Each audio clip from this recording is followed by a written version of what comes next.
Nice guys tend to use indirect and complicated methods to meet women, without realizing how ineffective or unnecessary their approach actually is.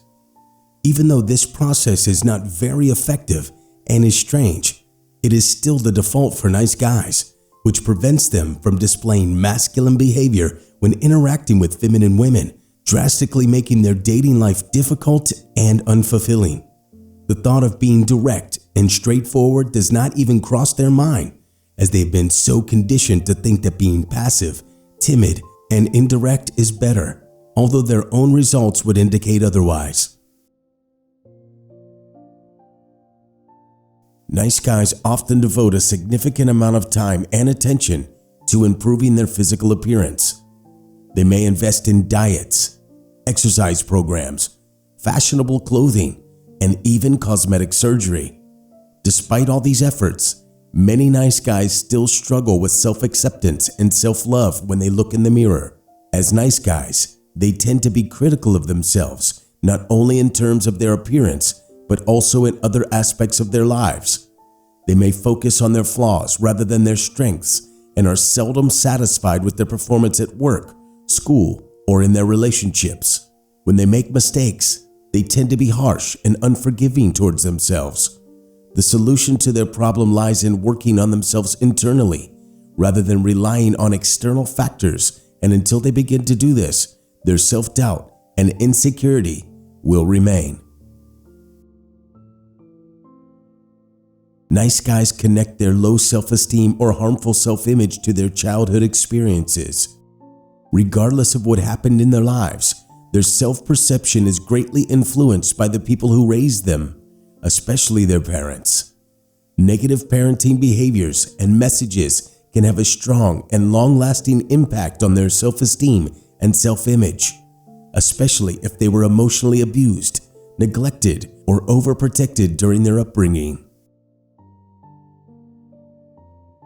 A significant aspect of nice guys' socialization is purposefully aimed at making them believe that they must have a deep emotional attachment, or at least pretend to have one, with a female before engaging in sexual activity. This social condition defies expressing care, as spending considerable amounts of money on her, listing and solving her personal problems, impressing her by taking her out to fancy and expensive dates, and financially supporting her. However, it is important to understand that women do not have as strong a natural need for care as society often suggests.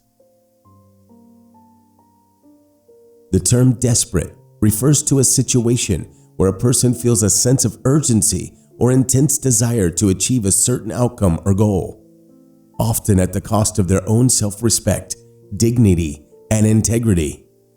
A desperate man may act in a frantic or reckless manner, often resorting to extreme or irrational behavior to attain their desired outcome. The term can also be used to describe a man who is in a state of despair or hopelessness, feeling as though they have exhausted all options and are unable to find a solution to their problems. This is exactly how nice guys behave when interacting with women. They double text, are overly complimented, are too available, ignore boundaries, make desperate plans, and beg for attention. This type of behavior is a massive turnoff and will usually push healthy feminine women away. Successful men in the dating world have one key characteristic in common. They approach interactions with women assuming attraction and remain persistent in their pursuit.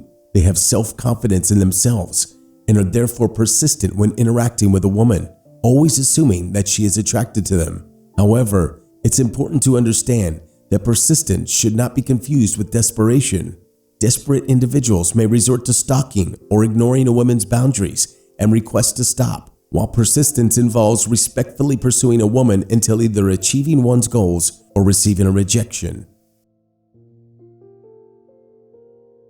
As you become more successful with women, you may naturally behave in ways that seem unusual to you now. For example, you will give importance to your own needs and preferences and will begin to place a higher value on your own perspective, particularly when it comes to how you view yourself. While a man must prioritize his own needs to maintain dominance, this doesn't mean he cannot care for his partner or be kind and supportive. Many nice guys have trouble with this and usually go overboard. It's important that you don't prioritize your woman's needs above your own. To maintain dominance, you should prioritize yourself first, your partner second, and everyone else after that. This will make you seem like a jerk at times, but it's a crucial aspect of being successful with women. Besides, you won't care that much about what others think of you because what you think about yourself is a lot more important. Most nice guys believe that in order to show their interest in a woman, it's important to invest their resources in her and to make themselves indispensable. But the resources a man should invest in a woman is his time, not money. Time is more valuable than money, and if a woman likes you, it's the resource she will appreciate the most. Women value how much you spend your time with them more than your wealth or financial resources. Time is a precious investment that everyone has the same amount of, and that is why it is what matters most to women. Contrary to popular media portrayals, rejection in real life rarely, if ever, involves exaggerated scenes often seen in movies. In fact, women are unlikely to humiliate or make fun of men who express interest in them in a masculine manner. While it's true that some women may not reciprocate a man's advances, the majority of rejections are straightforward and respectful. In many cases, a woman may simply decline the offer or express that she's not interested in pursuing a romantic relationship. Understanding this will help you realize that there is nothing to fear. However, it's not sufficient. You need to experience it yourself, and the only way to do that is to approach a woman in a masculine and direct manner.